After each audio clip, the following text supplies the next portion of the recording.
Hey guys, welcome to the fourth episode of the Warrior Philosopher podcast. Today's going to be a very special episode. We're going to be talking about the life and philosophy of martial artist Bruce Lee and a little bit about his main work, which is the Tao of Jeet Kune. I'm joined by, as always, my good friend Brandon Williamson, and today we have the privilege of bringing in another one of our friends who we've known for quite some time now, Jason Dick. He's a Tang Soo Do black belt, so we have a combination of many martial arts, many different kinds of martial arts represented here. Of course, we have Brandon, who is a second-degree black belt in Taekwondo, myself, who is a BJJ blue belt, and, of course, as I've said, Tang Soo Do black belt in Jason Dick. Welcome to this episode, and I'm going to kick it off to Brandon, who I would say is one of the biggest Bruce Lee fans you'll find. Is that right? Yeah, I'm a pretty decent Bruce Lee fan. I grew up only having a couple movies that I was able to watch in my house, and one of them was the American title being Fists of Fury, but the actual title being released, the actual title is released as was The Big Boss, and Enter the Dragon. Those were, and I watched those all the time, and through that, I ended up just being a great Bruce Lee fan. Added to the fact that I started martial arts at a very young age, and it's every little boy has a hero, and mine at the time was Bruce Lee. I think that you can agree with this as well as Asian Americans. Or specifically Asian Americans. Bruce Lee himself being, I believe, it was a weird percentage. It was He's like 3/4, 3/4 Chinese and 1/4 Dutch, German, Jewish, American mix. Right, so not too different from us, and I think that also contributed to my interest in Bruce Lee. Oh yeah, and definitely. yours as well. Yes, I believe. Now, Jason, could you just introduce yourself quickly and then give us your thoughts? Yeah, of course. So I myself am actually 3/4 Chinese as well.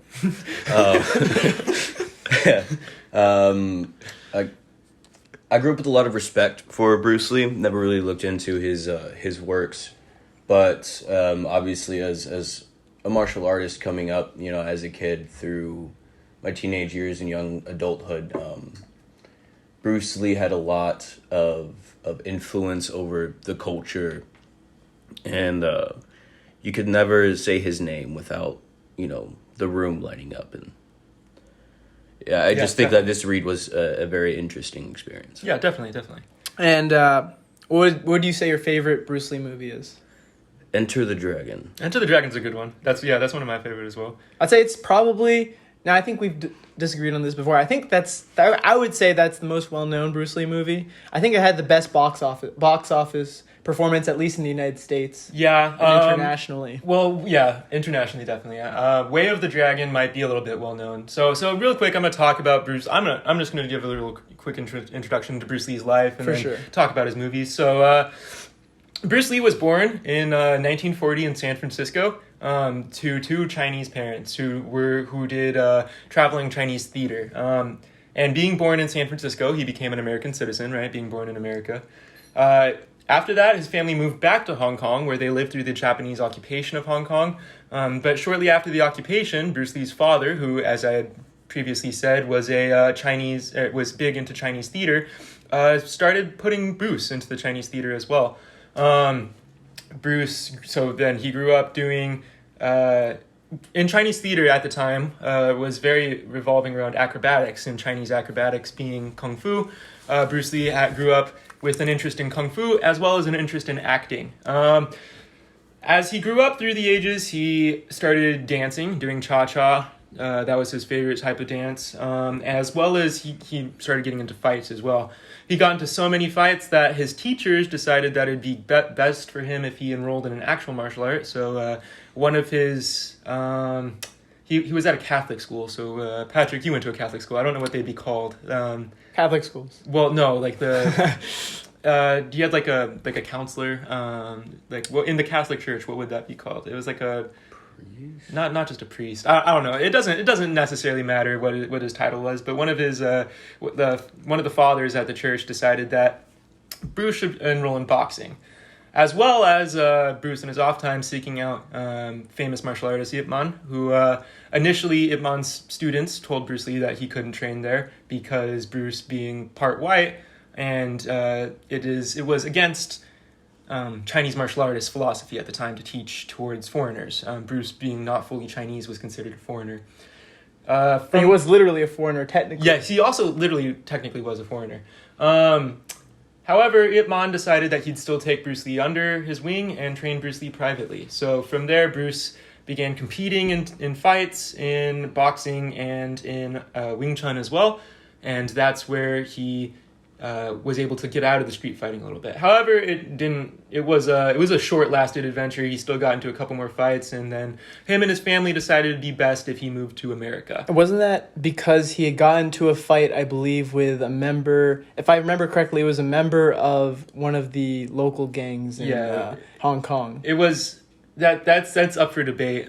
Some people say yes, some people say no. I've read a couple biographies on him, and they say different things, but it's a commonly held idea. Yes, he might have gotten into a fight with a Tong member and then got sent to America because of that to save his life. Right. In America, he went to Seattle originally, I think he went to San Francisco and then Seattle. But yes. In Seattle, he worked at a woman named Ruby Chow's restaurant. And while he was there, kept on studying martial arts as well as teaching it to his friends at the University of Washington and his friends from the restaurant. And that's where he started his first kung fu school, or Junfan Kung Fu Institute, right? Junfan being Bruce Lee's Chinese name, Yi Junfan. There he also met his wife, Linda, and then moved down to Oakland shortly thereafter, where he started his second institute. While he was in Oakland, he got invited to the Long Beach karate competition. I forget the exact name. Is some sort of tournament. Like Sports Expo, something like that? Yeah, Martial Arts Expo. In 1964, where he demonstrated his 1-inch punch, as well as finger push-ups and some other techniques that began to earn him fame. Shortly thereafter, following his passion for acting, he moved down to Hollywood, LA, where he got a role in several small things, as well as The Green Hornet, which earned him a big name. The Green Hornet, he was able to live his passion of trying to change the American perception of Asian people, which at the time was Asians are feminist and feminine. Feminine, not feminist, yes. My bad. Feminine and either evil or submissive. Like those were pretty much the only two stereotypes that they could have. Right. I just wanted to butt in really quick. So during the time that he was in Oakland, as we said before, Chinese martial arts was very restricted to specifically Chinese people.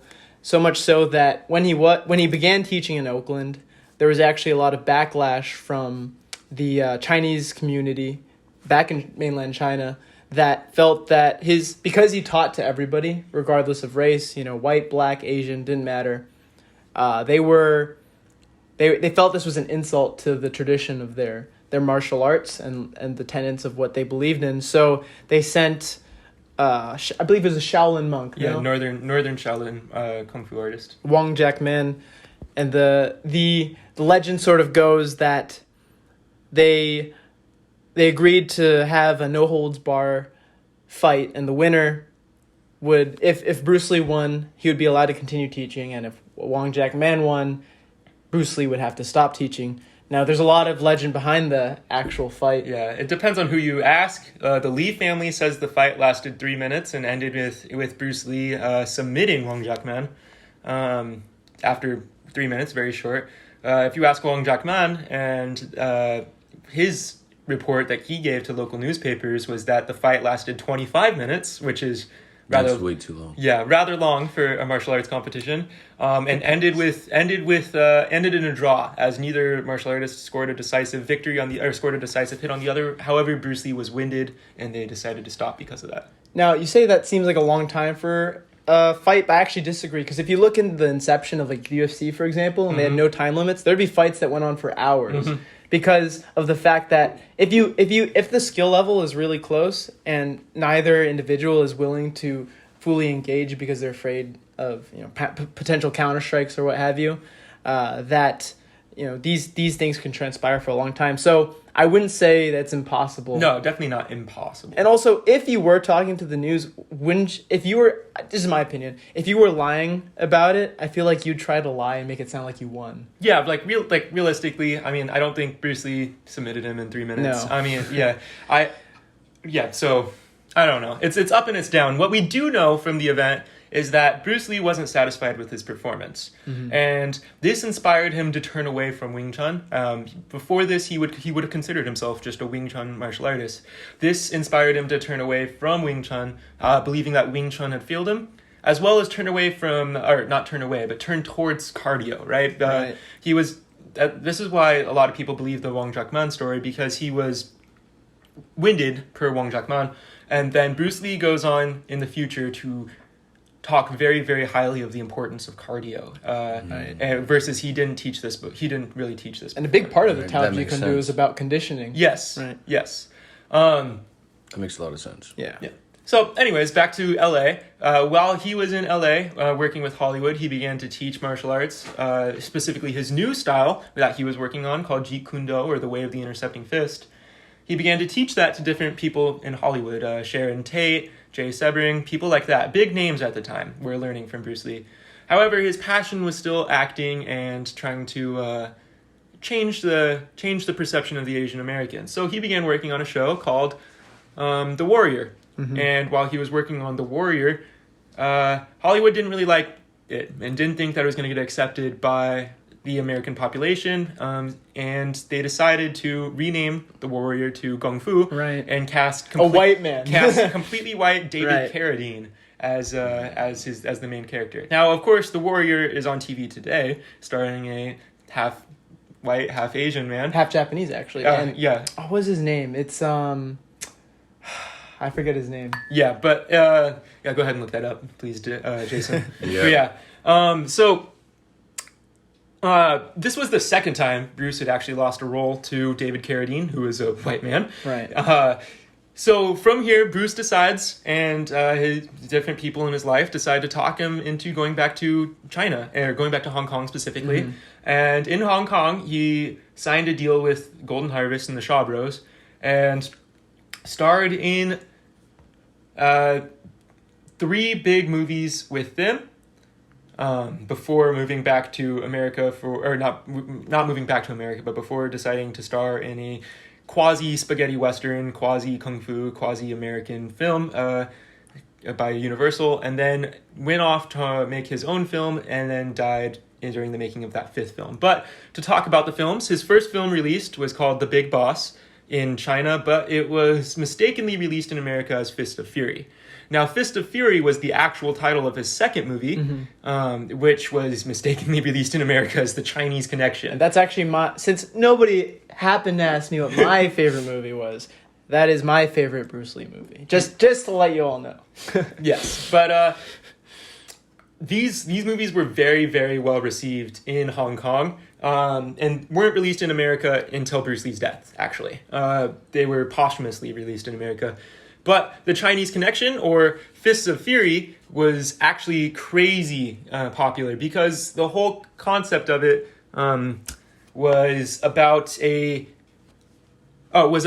the oppression of the Japanese and overcoming the oppression of the Japanese. By the way, Jason has just showed us that the Warrior's current star, the star of Warrior, is Andrew Koji. So thank you for that, Jason. And just to let y'all know, that show is currently working on its 3rd season. You can stream it on HBO Max, so I definitely check it out. It's a great show. If you're into martial arts, and yeah, I know we're looking forward to the next season. Definitely, it's an amazing show. His third movie actually saw some box office success in America, and it was called Enter the Dragon.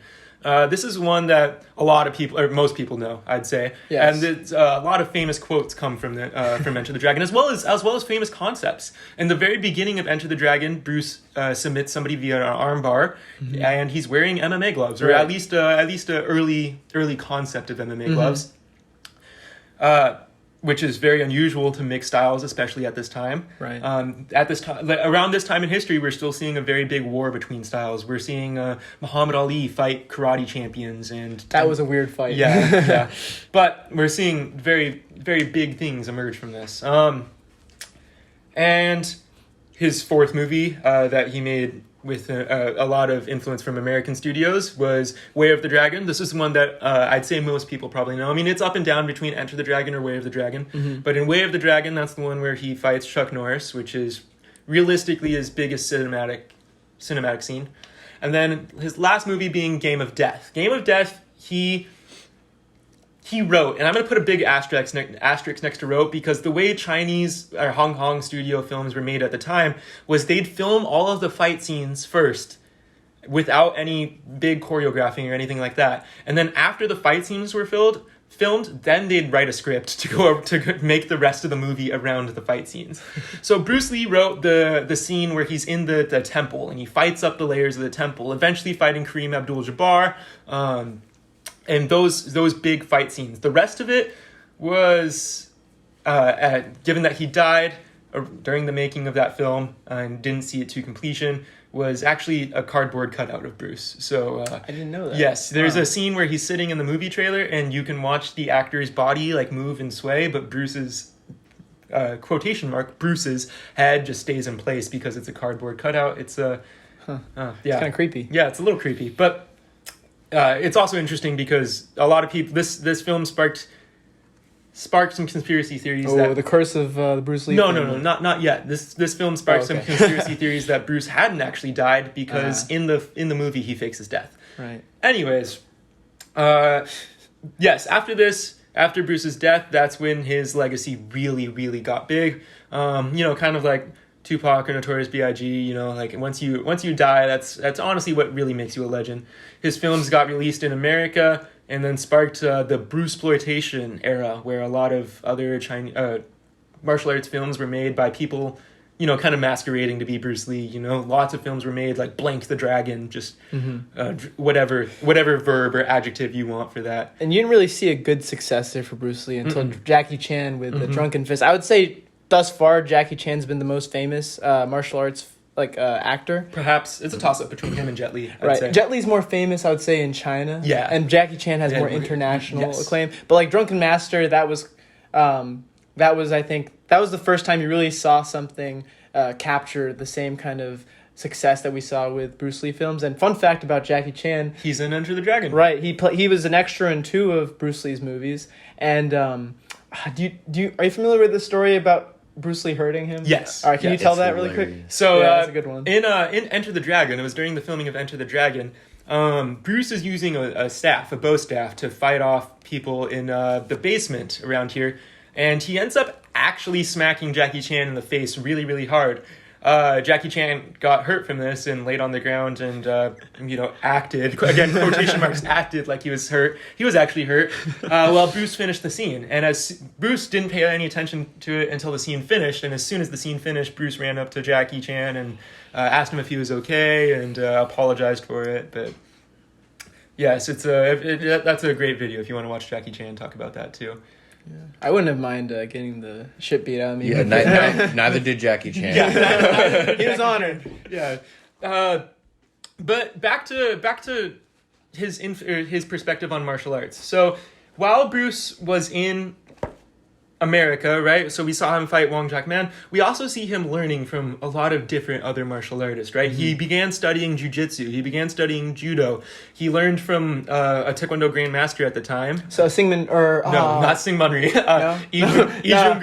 Lee Jung-gu. There's another guy I'm thinking. Yeah, his Americanized name is Jung-gu Rhee. Jun Rhee. That's right. Yeah, Jun Rhee. Okay, I didn't mean Syngman Rhee. That's what I was thinking. Syngman Rhee was the South Korean dictator at the time. Right. Well, not at the time, but in the 50s. Slip of the tongue. Yeah, but Lee Jung-gu is actually the man that taught Bruce Lee his iconic skipping sidekick. Bruce Lee credits that skipping sidekick to Lee Jung-gu.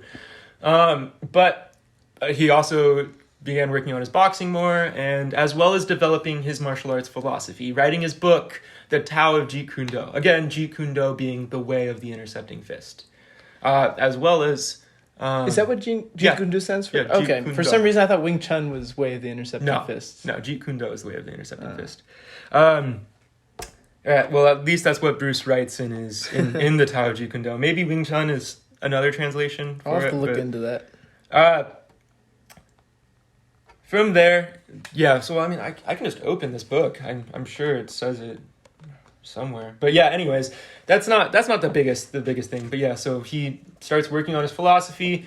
Opens up more schools, these Junfang Kung Fu institutes, and from there, like, that's really where his legacy lived on through his students who talked very highly of him, through his legacy in his movies, where he really is the first to talk about mixed MMA really. That a lot of people consider him the father of MMA. You're right. It's Jeet Kune. Yeah. So Jeet Kune Do's, how do you say that in Chinese, Dick?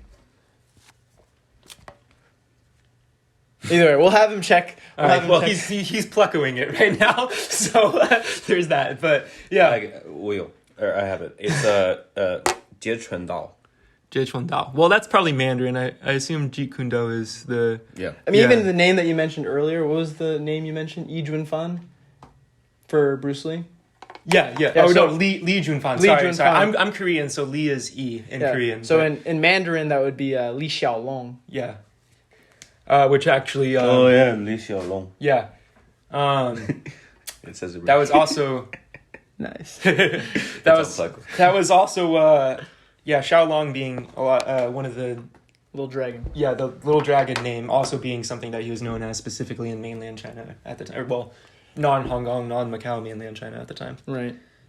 But yeah, that's pretty much all. That's pretty much the meat of Bruce Lee's history. As I said, as has been brought up, I'm a big fan, so I could probably go into a little bit more depth. But before we start going into the philosophy, though, something I just find interesting. This is just kind of fun to talk about, but the curse of the Lee family. Yes. If you could just briefly talk about that, just because it happened with Brandon Lee too, it's just kind of fascinating. So if you could just describe that really quick. The origin of the curse is kind of hazy, but or the believed origin of the believed curse is kind of hazy.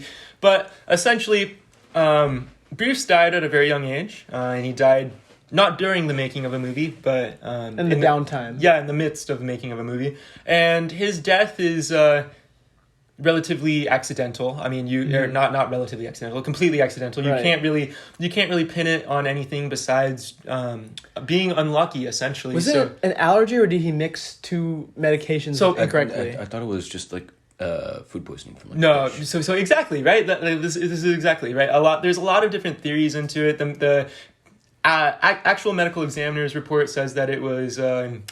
I forget the medical term, but it's like swollen brain due to alcohol, mixing alcohol and aspirin. However, there's his death was so big and controversial that multiple medical examiners checked him out. Others said that it was an allergic reaction to the aspirin.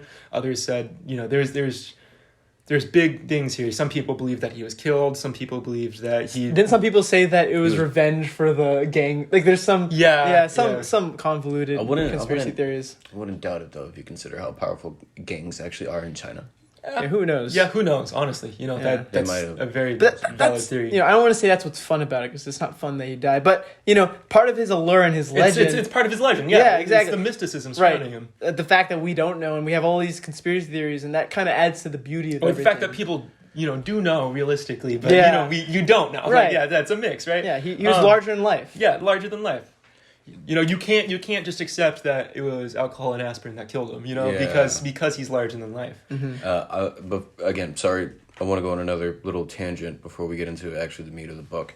Mm-hmm. I wanted to bring this up earlier, but Bruce Lee, right, teaching international students, right? Mm-hmm. So fucking Americans, white people. Not just white people, black people as well. Yeah, black people as well, Japanese. All races. He was open to an international practice, right? And you see that trends really blew up in like the 90s, early 2000s. And, it has its ups and downs. There's a lot of martial arts schools that have muddled down their traditional practices and have just become like after-school daycares. But then you have the other schools that have turned into more like mixed martial arts. They take in multiple different sources for their... for example, Kuksowan, they have like whole ass sets of techniques to battle specific practices like jujitsu, right? So there's two sides of this, but personally, what do y'all think about the international growth of Eastern martial arts? So I'm gonna get it. I'll get into that in a second, but I'm gonna finish off the curse. I'm gonna finish off the curse. We'll touch up on that as well.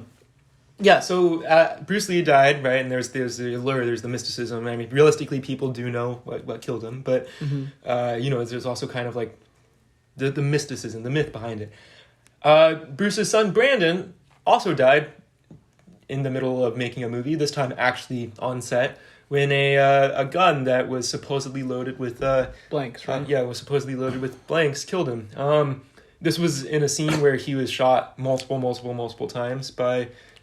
Was that scene actually used in the movie? Yes. So his death is in the movie? Yes, his death is in the movie. That's crazy. This is in The Crow, by the way. Yes, that's an excellent movie. Yes. Well, like, he died for it, they have to use it. Well, I would be offended. Yeah, I know what you mean. But still, it's kind of, like, I died for this fucking scene, you're not going to use it? No, I get that. But at the same time, it's like you're witnessing a star die. It's crazy. For the viewer, it has immense impact, which I think is also a good motivation. Right.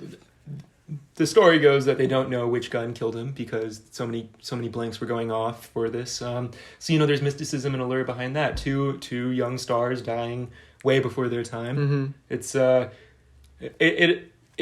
legend took over, and people began to call it a curse. That's really what came about. Is it verified that Bruce Lee's dad actually mentioned the curse? Because some people I've heard have said that it was acknowledged by the Lee family, or is it just kind of spontaneously came about?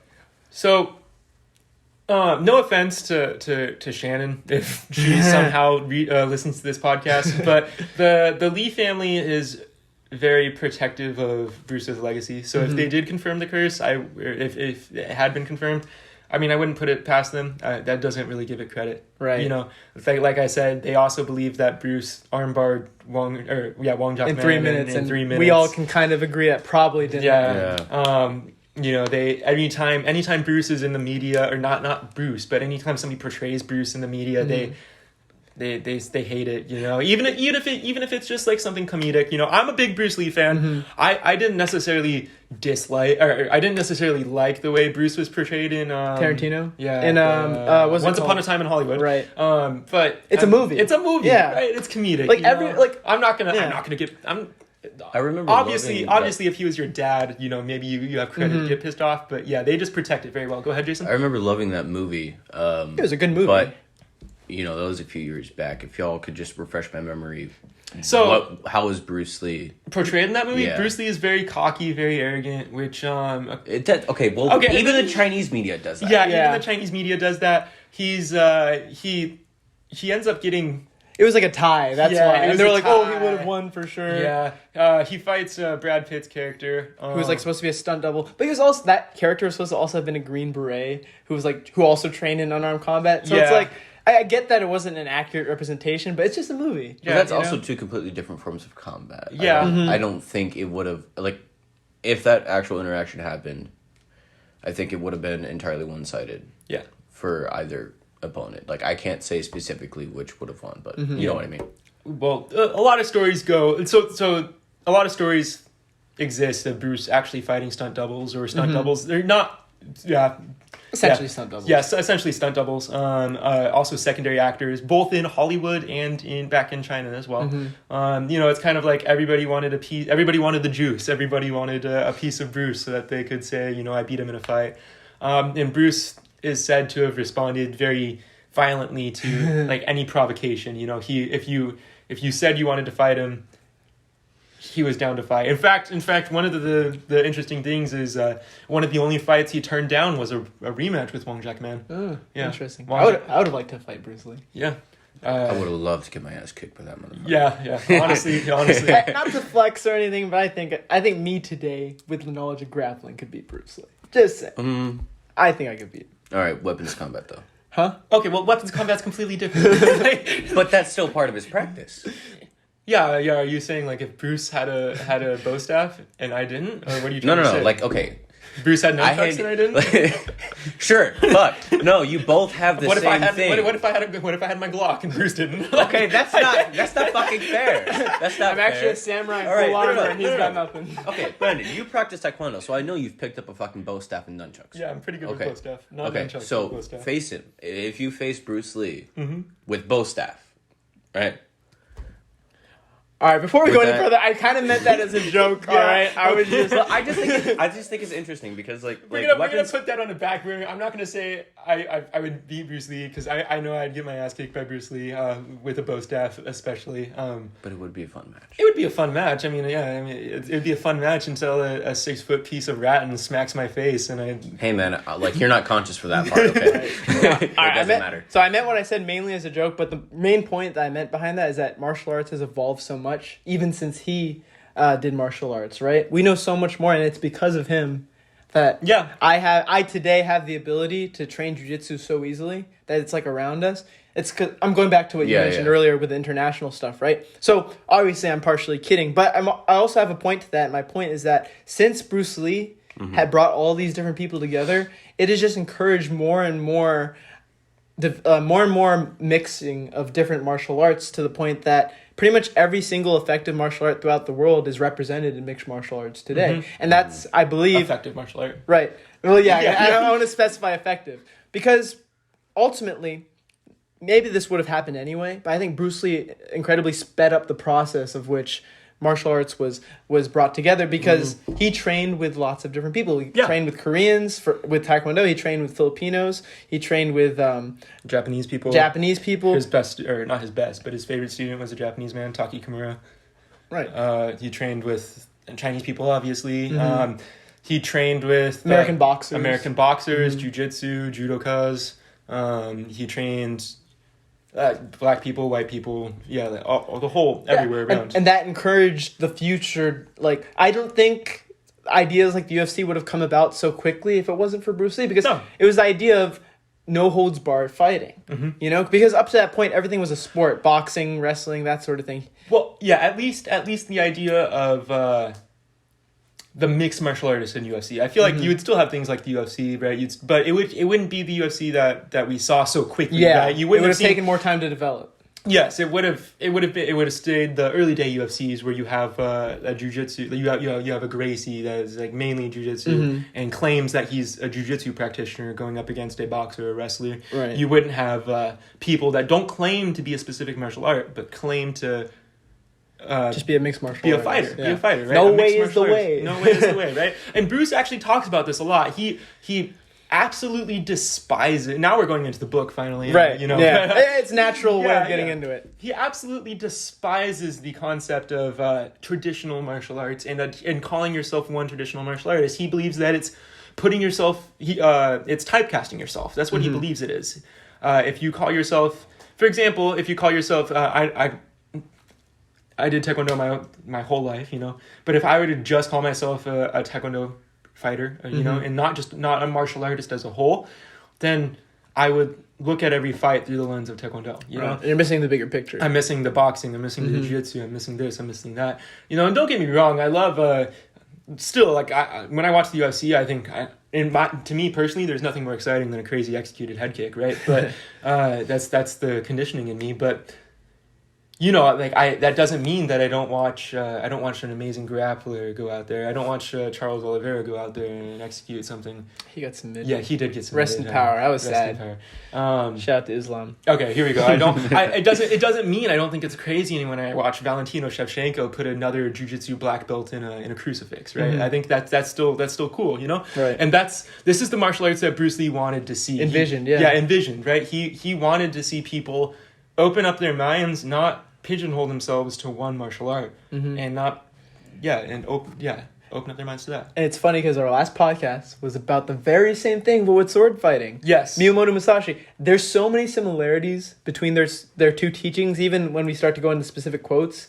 You know, it's kind of beautiful to see this concept in its infancy start with just sword fighting and develop into martial arts. And I think we could just apply Bruce Lee's teachings not just to martial art, but to philosophy, to you know, our own belief systems. And I think it's a beautiful thing. And it's a beautiful thing to see how it's developed over time. You know, all the way with Musashi, very simple concept, sword fighting, different sword fighting styles, and now different martial artists. And now we can think of different ways of thinking and not limiting ourselves to one specific belief system. You know what I mean? Yes, we can take from everything. You know, going back to the quote that I've said so many times on this podcast, you know, one of Bruce Lee's things, and something I try to live my life by is, one of Bruce Lee's quotes is, take what is useful, reject what is not, and add in what is purely your own, you know? And that's paraphrasing a little bit. I don't know if that's the exact words or not, but this is what Bruce Lee would have wanted you to do with his work too. He even writes in the Tao of Jeet Kune not to take the Tao of Jeet Kune at face value, because he doesn't want you to just agree with him. Agree with him on everything, right? And the listeners, we don't want you to agree with us on everything either, right? We try to invite you guys for discussion. We appreciate it when people throw in the comments, actually, blah, blah, blah, blah, blah. Because, that makes like when I misspelled Miyamoto Musashi. like 4 times. It was twice. Okay. That makes us better, But anyways, this is the lens that Bruce wanted to look at, not just martial arts, but everything in life, right? He was philosopher. He was a philosopher. He was. He loved Buddhism. In the Tao of Jeet Kune, he quotes both Buddhist texts and Taoist priests, as well as Hindu priests, and it goes around. He wanted you to look at life with an open mind and be flexible. I could be incorrect. So I know he studied philosophy in college, but did he major in philosophy, or was it something else? I can't remember. He definitely studied it. Knowing he's Chinese, it probably was not fucking philosophy. All right. It was something like philosophy. It was something because like philosophy. He you have to remember, he came from a family that's already wealthy, so there wasn't this idea of needing to have a major that provided a good income. He actually came, like you said, he came from a Chinese theater family. His family was upper middle class. Yes. In Hong Kong, and he was able to go to a private Catholic school. Right. And the reason why he was a good actor later on is, like you said, he acted from a young age. So the point I'm trying to make is he had the freedom to kind of decide his own life. His parents were I would say they're very supportive people. Yes. They weren't like, oh, you have to do this, you have to major in that. So I know what you're talking about, Jason, like this idea, especially among, and we're both from Asian families. A lot of Asian families kind of have this idea that you have to pick a major that's going to provide, a STEM major, right? Or lawyer or doctor, But no, that concept didn't really apply to Bruce Lee because he came from and they were more westernized. Like he was born in San Francisco, and Hong Kong in general has always been a little bit more westernized. Yes, so without a doubt. Right. Brendan, you just brought this up, but I did want to mention that it was very interesting seeing Bruce Lee's Buddhist influence in this text, specifically when it comes to like how this martial art should flow, right? Because it's not like these stringent techniques. This is how you respond to a certain situation. It's all about how you're interacting with your opponent. It's reactionary, but it's more so like it's away from the realm of thought, and that's entirely what he thought. Going back to Jason's favorite movie, actually, Enter the Dragon, right? Bruce actually quotes this, when talking about pointing at the moon, right? Like you don't want all that heavenly beauty to be obscured by your thoughts, right? It's like sometimes you just gotta feel what you should do. Exactly. Like obviously, don't think. Yeah, don't think. Feel. Yeah. It is like the finger pointing at the moon. So don't focus on the finger, or you will miss all the heavenly glory. So I think in this text, reading it, right, somebody who isn't very well versed in either Buddhism, it would be somewhat difficult to understand. But the main thing is the idea of the extension of self-awareness and, just extending self-expression. Like the self-awareness as well. So both of them, self-expression and self-awareness. There are things that Bruce talks about a ton. Self-awareness. He says that you'll basically be clouded. You won't be able to advance if you're not self-aware. This is something that he says specifically towards the end when he talks about a circle with no circumference. If the man who isn't self-aware can't really move on, right? But at the same time, as Patrick was saying, self-expression, right? Bruce talks about being an artist a lot, right? And this comes from both his acting background as well as martial arts. Now, Dick and I having done more traditional martial arts, right? There's definitely to the traditional martial arts a very solid art to it, right? Now, I'm not saying that there's no art to true jiu-jitsu. I'm not saying that there's no art to modern MMA. That's definitely not true at all. But it's just easier to see because, you know, in these old martial arts, you have forms, you have pumses, you have kata, you have things that are, let's be honest, useless, but it's a way to display art, and it's a way to express yourself. And this is, anyways, going back to art, Bruce wants the artists to express themselves. And express themselves in every aspect of life, pretty much. And totally free of Totally free. Like free of wanting to impress, free of wanting to...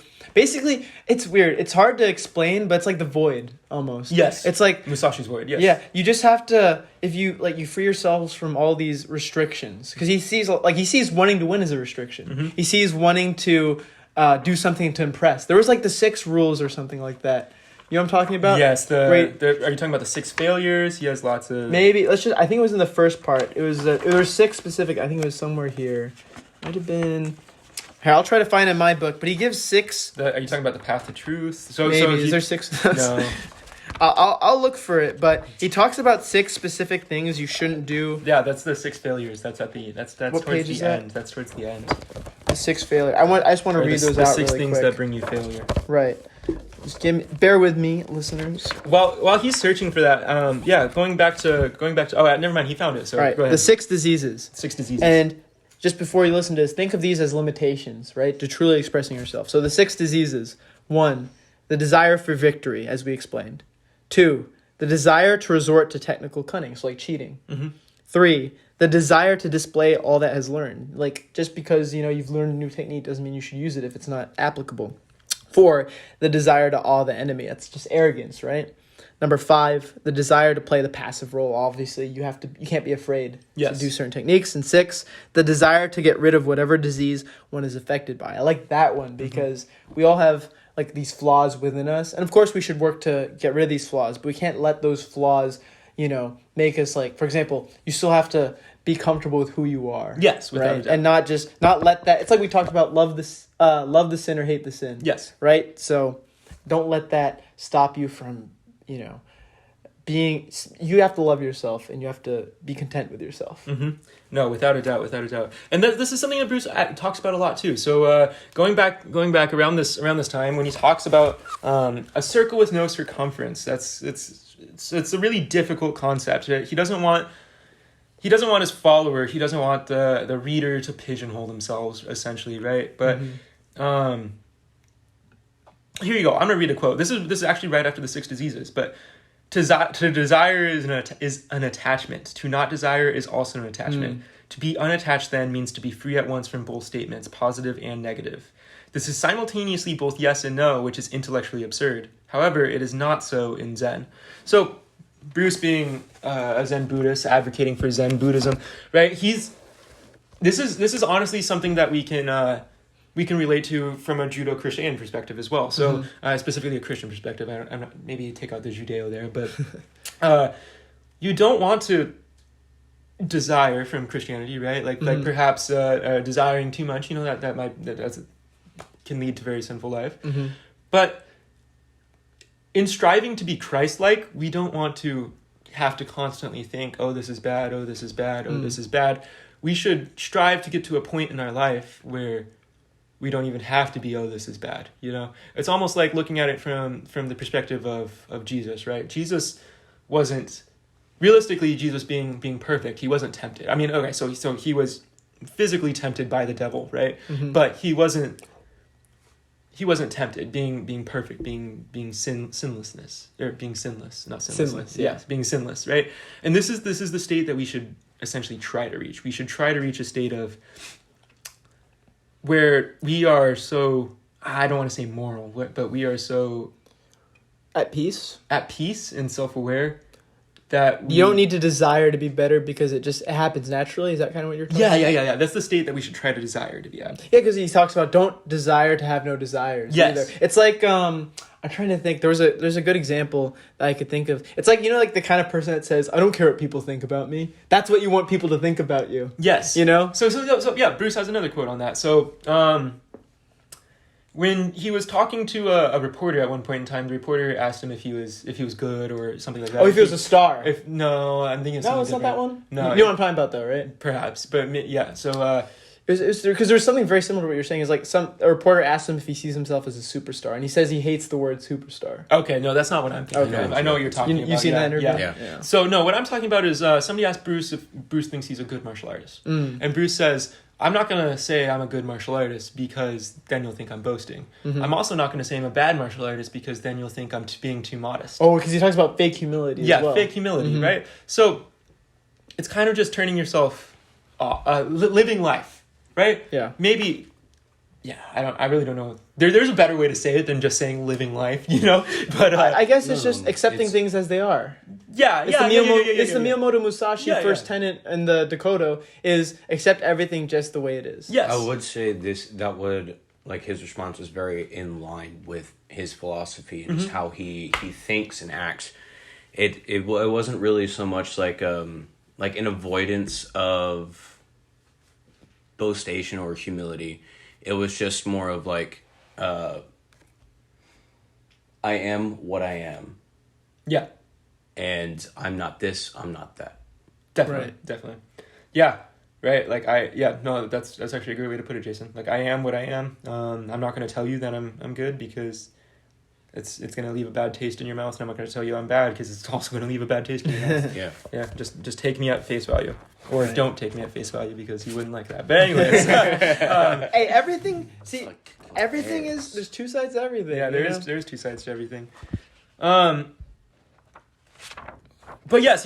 So here we go. Going back to art, right? Bruce Lee, like I said, he thought of himself as an artist. And I think this art is something or his concept of art is something that we can apply to other things in life, not just art, not just the martial arts. Obviously, us here at Warrior Philosopher, we're trying to advocate for martial arts, right? We think that martial arts can help everybody in a great way, or in multiple great ways, right? Whether it helps you in fitness, whether it helps you achieve peace, right? Confidence. Knowing you can defend yourself. I fully believe that everybody should at least do one martial art. You know, take up one martial art. I think that, if I could just butt in for 2 seconds, I think that martial art. So we all have that kind of a hunter drive within us. Yes. From an evolutionary standpoint, we needed to hunt at one time. Well, that's not even an evolutionary standpoint. Sure. That's a fact of today. Okay. There's plenty of people in the world today that need a hunt. What I meant is that over time, like, we may not actually be hunting right now, but it's been still ingrained in our genetic makeup. It's a vestigial instinct within us that, you know, it's something. Fight or flight, if you want to call it that. Yeah, so whether evolution programmed it into us, if that's your belief, or whether God put it into our brain, you know, it's either way, it helps us survive. Right.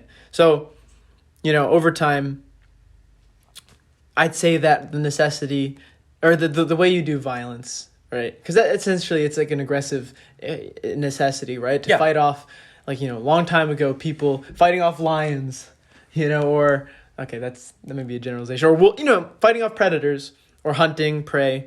Ultimately, there's this capability of violence within us all, and if it's channeled properly, it could be a good thing. But if it's left to run amok, then it could be a bad thing. If you don't channel that inner violence within you, that inner aggressiveness, then it'll come out in really negative ways. Oh yeah, I think, and martial arts is a good way of channeling that inner aggression into something that's very beautiful. It's an expression of yourself, and it's just good for everybody if we did more. If more people did martial arts in general. And you know, so like, it's like how some a lot of people will say that this is totally off topic, but at the same time completely on topic. A lot of people who meet the rap artist Eminem say that he's one of the nicest people that they'd ever meet, even though that he's crazy violent and aggressive in his music. Oh my god! Have you listened to Kim? Yeah, well, right. You know, it's just seeking an outlet for say. So that's very interesting. I'm glad you went this route. That just goes into the practice of Kung Fu, right? Kung Fu. Yeah. Right. We know it as fucking martial arts in America, but Kung Fu is just channeling your energy into a certain fucking practice and developing that skill. Yes. Right. For the sake of cultivating the mind. And when it comes to martial arts specifically, I agree with you, Patrick, that like martial arts specific purpose is to not only, you know, fucking know how to fight. Like that's very obvious. Right, you're learning how to fight, you're cultivating your fighting skills, but you're also channeling that very natural instinct inside of you. you're expressing yourself, and that energy, that mindset, that we don't really get to do on a day-to-day basis. It's not homogenous with the daily lives for most people, right? Yeah. So when it comes to martial arts, you're taking a practice and you're channeling a part of yourself that most of the time you neglect. You're developing that, but also you're developing the previously stated sense of self-awareness and extending that. Yes, right? And you're applying it to this part of yourself that is normally repressed in the modern age. No, without a doubt. That's beautifully said. And just throwing quotes from Bruce Lee at this. And I'm eventually going to get to the quote I was going to say earlier, but we went off on a big tangent there. But good tangent. A good tangent. No, without a doubt, a good tangent.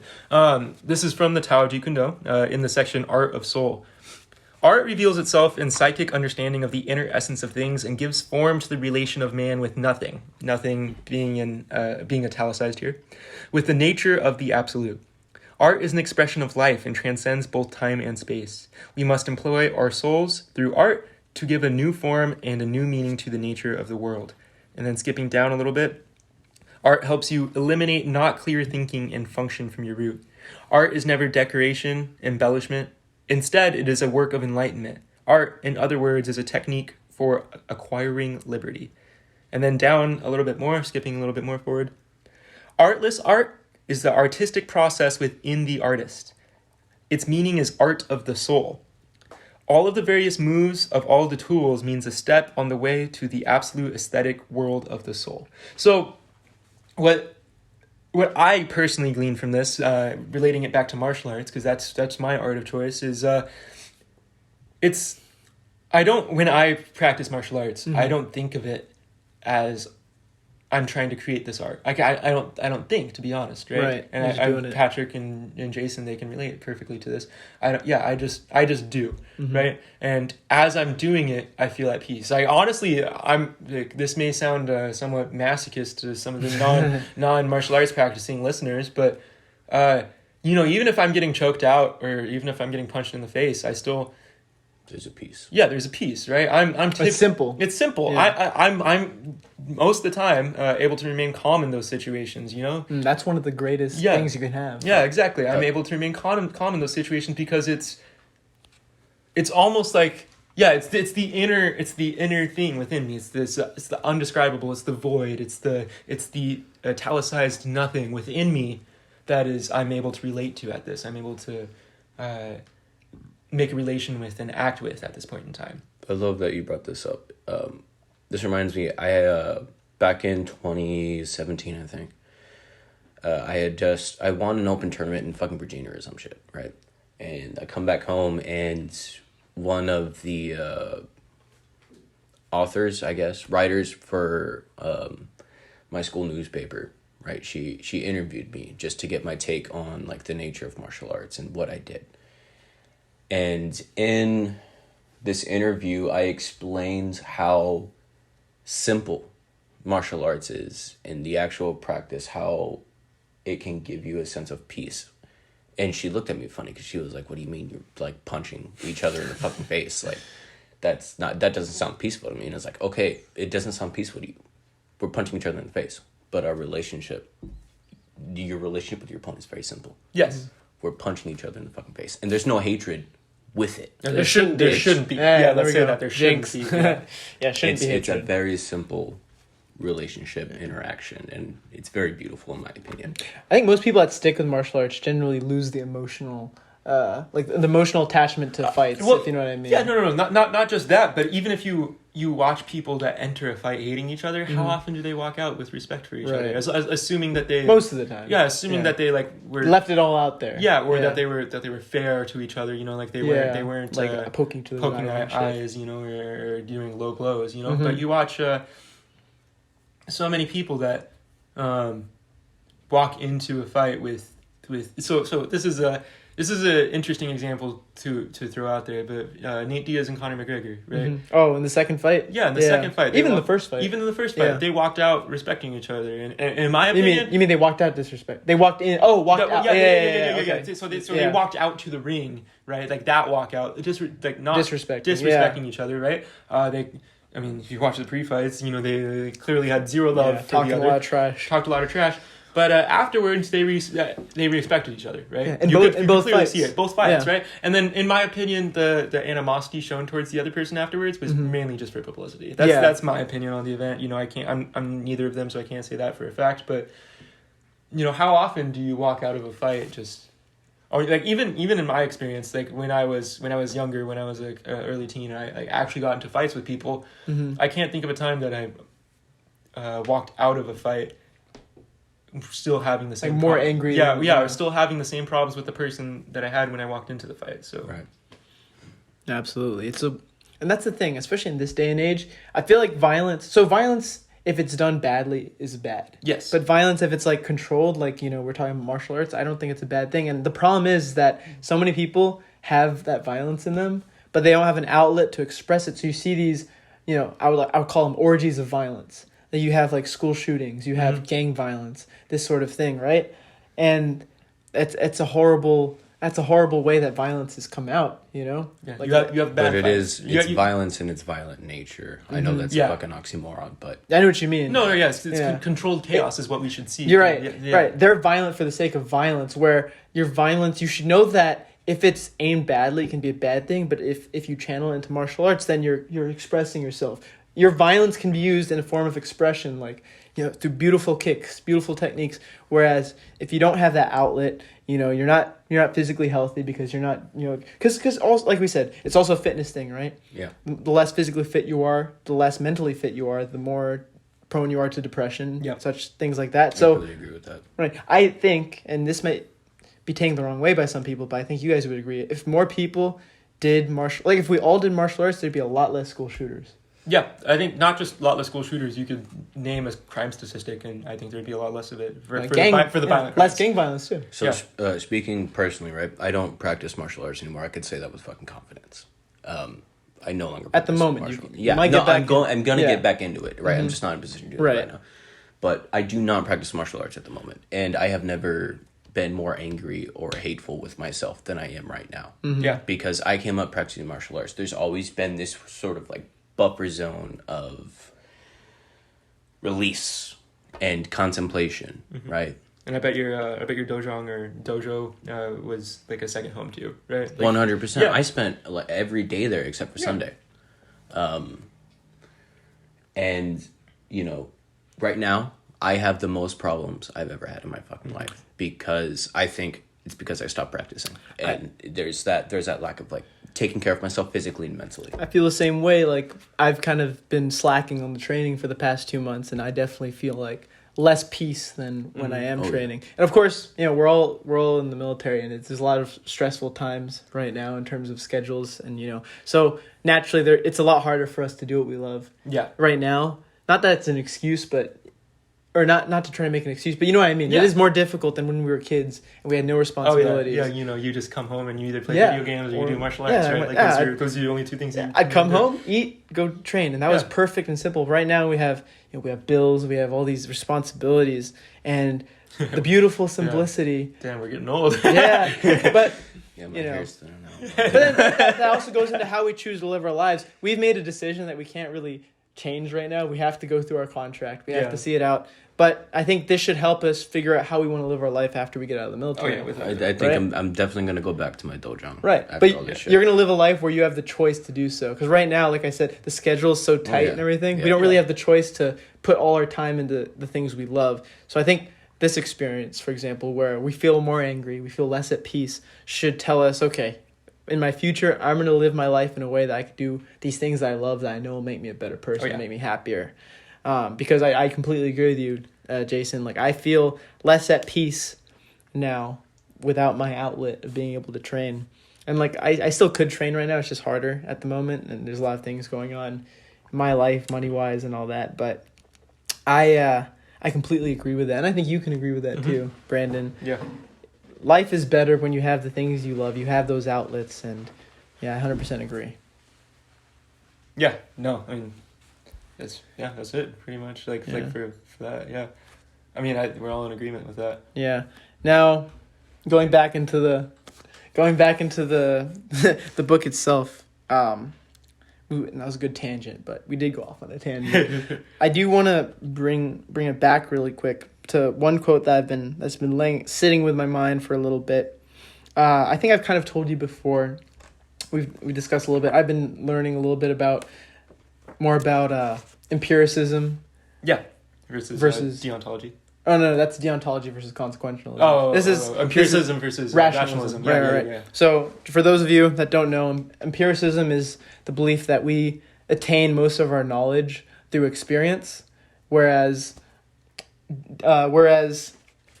rationalism is the belief that we kind of have these these God-given or these like evolutionary, depending on how you believe, right? These things within us that have given us the ability to learn. Like a rationalist would believe, and I believe it was either Plato or Socrates gave the example that like a kid or like an apprentice or whatever who's learning something from the teacher is just relearning things that he already knows, like within his heart. So obviously the reality is somewhere in between empiricism and rationalism, right? It's a mix of things that are within us, and it's a mixture of things that we experience. But the reason I'm bringing that up is because of this one quote.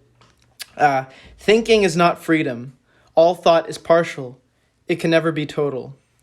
Thought is the response of memory, and memory is always partial, because memory is the result of experience. So thought is the reaction of a mind conditioned by experience. And I like that quote specifically because we are more than just our experiences. There's something within us, like a soul, if you will, right? Yeah.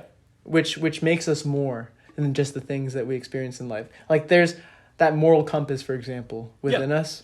And I just think that's an interesting quote because it definitely is kind of a rationalist thought, or at least more on the rational side and not too much on the empiricist side. Yeah. We're not...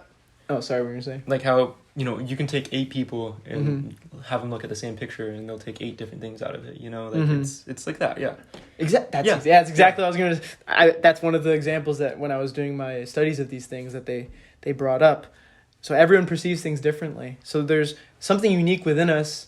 Because that's a beautiful thing. We're all unique, even if we have the same experiences. We all bring something different to the table. And that was just a little quote that I really liked because it totally brought me back to that, the whole rationalist, empiricist discussion. So that's just something I wanted to bring up really quick that I really enjoyed. Oh yeah, no, without a doubt.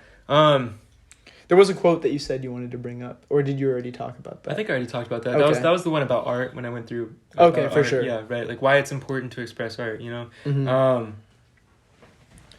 like that's pretty much what it is. So yeah, I mean, I can bring up other quotes too, right? So Bruce also talks about having a formless form, right? This is kind of like the essence of Jeet Kune, right? Like he wants Jeet Kune to be formless, the way of no way, right? The style of having no style, right? This is what he calls it because, as we mentioned before, having a style really pigeonholes yourself into to one thing. It's just limiting. Yeah, it's limiting. It's limiting, right? No matter what the scope is, right? So this is something we can definitely go on to incorporate better with our lives everywhere, whether we try to incorporate it with our philosophy for essence, not just pigeonholing ourselves as one thing, or everywhere in life, But yeah, so another quote I want to throw on this is no abode is what the quote is often referred to as, but Bruce says that no abode means that the ultimate source of all things, is beyond human understanding, beyond the categories of time and space. As it thus transcends all modes of relativity, it is called having no abode, and its qualities are applicable. Right? So, going from there, this is something that I like to apply to my life a lot. It's honestly something I need to apply to my life even more, right? This applies to martial arts. Obviously, when Bruce is writing this, he's mainly talking about martial arts, but I think it's something that I can apply everywhere, and it's something that anybody can apply everywhere. I apply it a lot when I'm going through essentially when I'm going through like tough times specifically, right? the ultimate source of all things is beyond human understanding, right? So I look at it from a Christian standpoint, right? So the verse I look at this from a Christian standpoint is Isaiah 55:9. In Isaiah 55:9, it is said that just as the heavens are higher than the earth, so is my way higher than yours, and my thoughts than yours. When I look at this, I essentially see that, as time gets difficult, I can look at it and I can try to understand God's plan. Mm-hmm. But realistically, that's just void. To put it in Musashi's words, right? And in Bruce's words, because he mentions the void as well. This is where we need to take a no abode standpoint, right? Mm-hmm. No abode, and we need to realize that there are things, the ultimate source of things, essentially, mm-hmm. right? Not just there are things, but the ultimate source of everything is beyond human understanding. It's not something that we can comprehend, and it's out of our hands. It's just something I wanted to bring up. Just going off of that, are you familiar at all with Rene Descartes? I think, therefore I am. Yes. So he was also a mathematician, mm-hmm. Yeah. And I believe this is one of, I could be quoting the wrong philosopher, but I believe this was one of his assertions. So one of his goals in his time was to kind of provide an almost mathematical proof of God's existence. And one of the things that he talks about the fact that we have concepts that don't exist in the real world, like the perfect triangle. Yeah. There's no such thing as a perfect triangle, right? We can agree on that. Yeah. But could you explain that a little bit? So to be a perfect triangle has to have so you know the concept of infinity, right? Mm-hmm. So from 0 to 1, you have an infinite amount of numbers. Yeah. But there's no such thing as really, in terms of if you go into the actual particles of something, like you go deep into it, like how many atoms do we have, for example? Yeah. It's gonna be very difficult to quantify something as just 1 or 2 or 3. It's going to be like, for example, it could be like 2.0000136. You know what I mean? Nothing's exactly perfect. Yeah. Sometimes you can. Like I say, there's one person that is Brandon, but within you, there's like tons of different hair follicles and skin cells. So there's no such thing as a perfect triangle because we can't perfectly create a perfect triangle because it's impossible because you would have to get so perfectly into the specifics. It just doesn't exist. Yeah. But we know that perfect triangles do exist behind the world that we can touch. So the point he was trying to make is that some things we can comprehend, but we can't really prove them in reality. Yes. So like the concept of God, for example, in my opinion, I think that was a really good thing that he brought up. It's similar to the perfect triangle. We know that the perfect triangle is a thing mathematically, mm-hmm. but we can't create a perfect triangle. No. Not in this world. So there's like an objective reality, which is like the perfect triangle, and then there's like the world that we can touch, like me and you and Jason here right now. And I think that kind of relates to the void in one way or another. All right, so quick little side tangent, right? Mm-hmm. I just have a question for you. Yeah. I'm not a Christian man. Yeah. You compared God mm-hmm. to the perfect triangle. Mm-hmm. We can't perceive it. We don't mm-hmm. know what it is. We just know that it exists, mm-hmm. right? My personal spiritual belief is the creation of everything. It mm-hmm. needed a catalyst, mm-hmm. right? You put a fucking gun on the table. Nobody's you just leave it there. Nobody's gonna fucking die. Somebody has to fucking pick it up, point it, and shoot. That actually, Descartes talks about that as well, which is funny that you bring that up. So there had to be a catalyst for creation. There had to be a god or something equivalent in nature. Yes. That's my own belief. That's what I acknowledge. Right. So, as a Christian man, you said you don't. And correct me if I'm wrong on this, like if I misunderstood what you said. But you, to my understanding, what I interpreted from that was your interpretation of God is very similar to my interpretation of a catalyst. I would say that ours. So I think there's 3 perfect tiers of thought here. Mm-hmm. I would say, Brandon, you're more of the traditional Christian. And Dick, you're more of, you believe in God, but you don't believe it within the realms of organized religion. Mm-hmm. Whereas I do consider myself a Christian, but generally I look more at the sort of meanings behind things. Yeah. So like I'm very open to like listening to other religions and exploring them, right? But I do consider myself a Christian because I think that out of all the religions that I have experienced, Christianity, the way that a Christian should live is the one that I agree with most out of all religions. So yeah, I do think we have a lot of similarities to the way we think. Mm-hmm. Especially, but I don't think that an interesting thing, I don't think that the proof of So a lot of people try to prove God's existence like through math and all these things. I don't think the proof of God's what's important.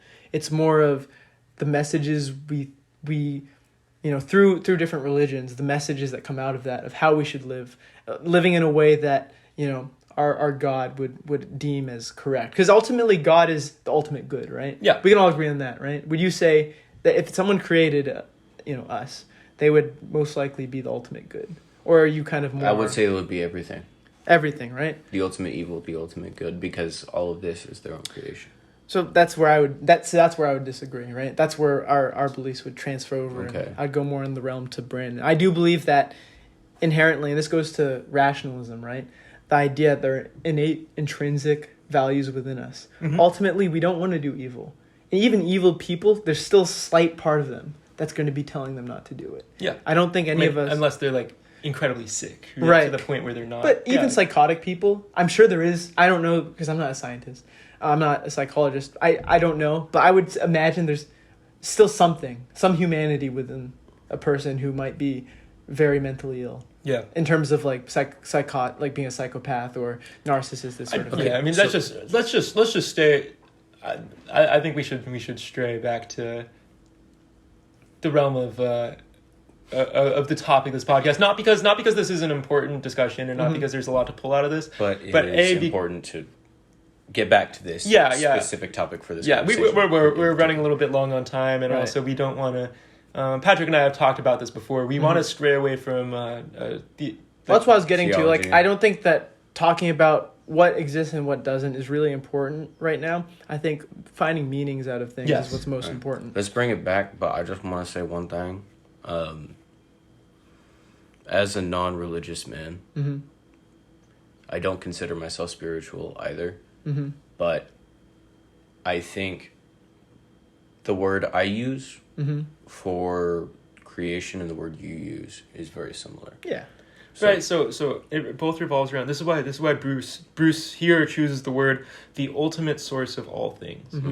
Right, and I think the main difference between me and Brandon and you is that we believe that the ultimate source is good, and you believe it's just everything. It's just a source, right? Yeah. Right? And then you can argue about the little bits, right? But I just want to say, like, I'm not discounting your God. No. Like, your God could be right, and I'm just being like negligent in my. But you still have a long life ahead of you. That's why we learn. That's why we read about things, No, exactly. Nothing's final. That's not my point. I just want to say, like, my catalyst and your God are very similar in nature, as in nothing would exist without this thing. There has to be something. And for you, it's God. For me, it's a catalyst. Right. And just to finish this off, the main difference, like I said, between me and Brandon, yourself, is that, and Descartes talks about this, I believe that a creator who created this would have to be good.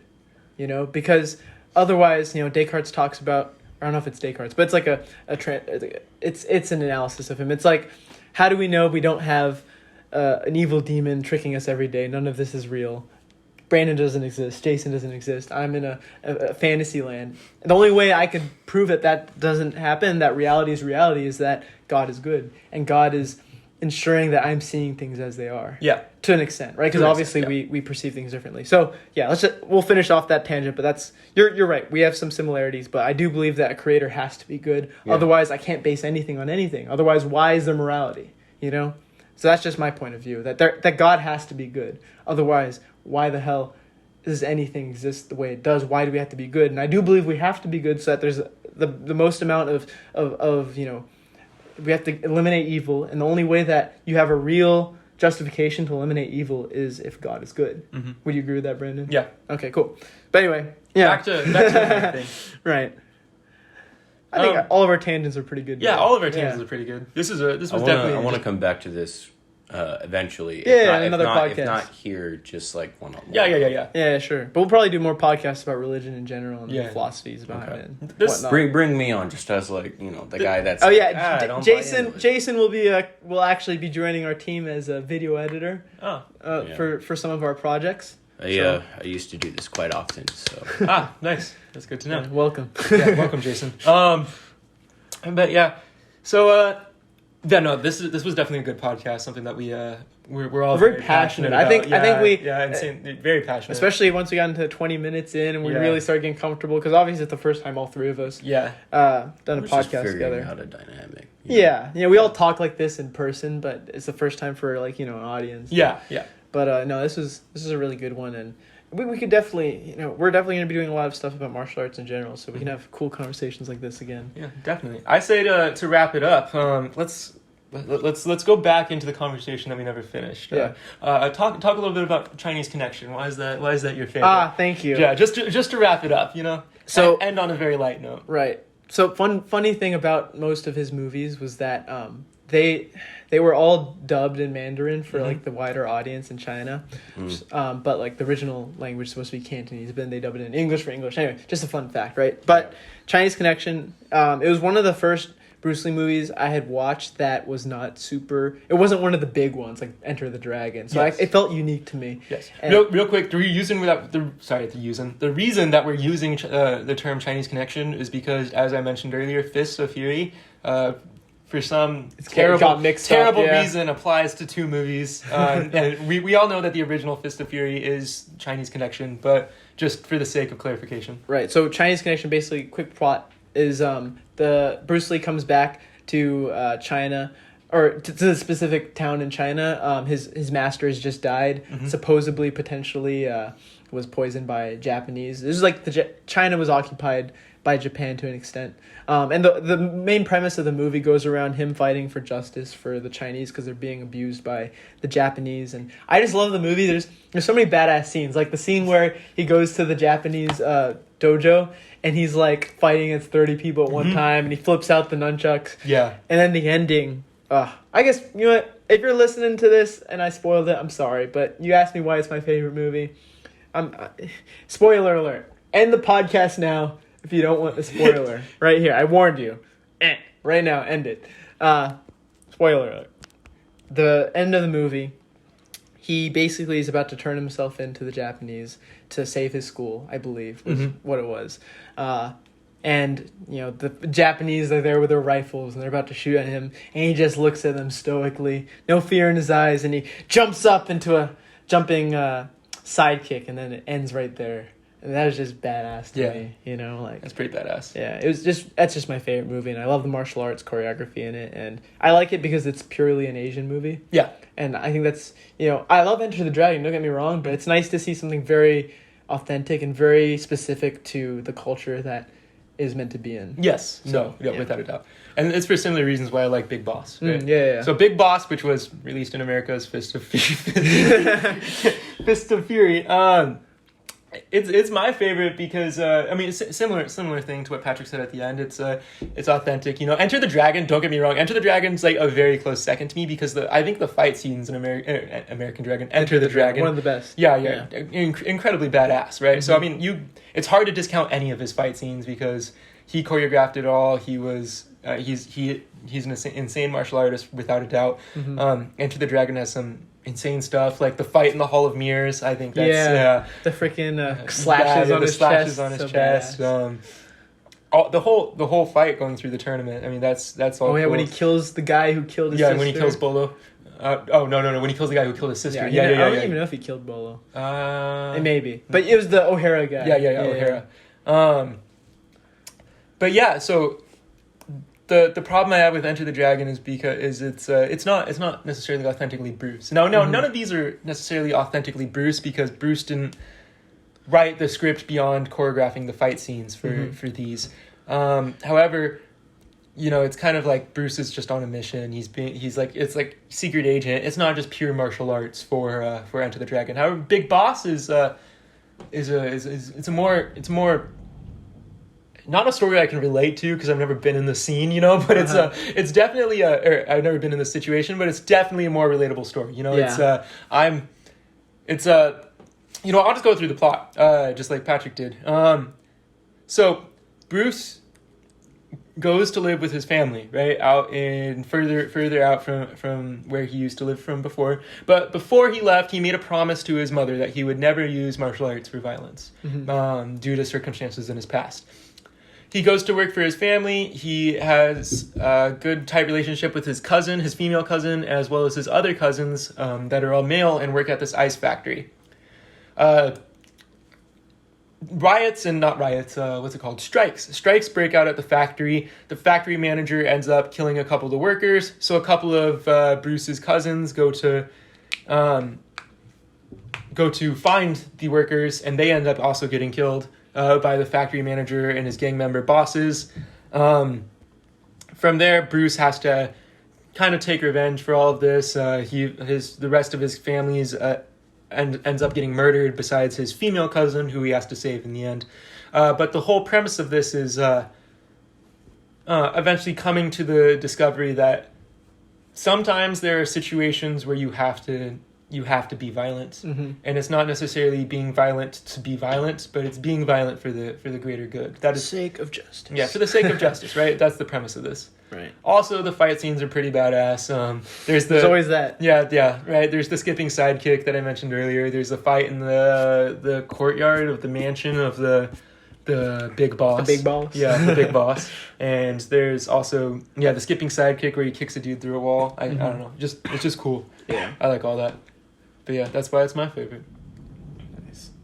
All right. Well, this is a good podcast. Yeah, it was definitely a good podcast. Thanks for joining us, Jason. Me and Brandon appreciate your presence, and hopefully we'll get some stuff done in the future again. And to all the listeners out there, I encourage you guys to, if you have time this week, maybe binge your way through 5 Bruce Lee movies. And if you haven't picked up a copy of the Tao of Jeet Kune, it's definitely a good read, especially for any martial artists out there. Of course.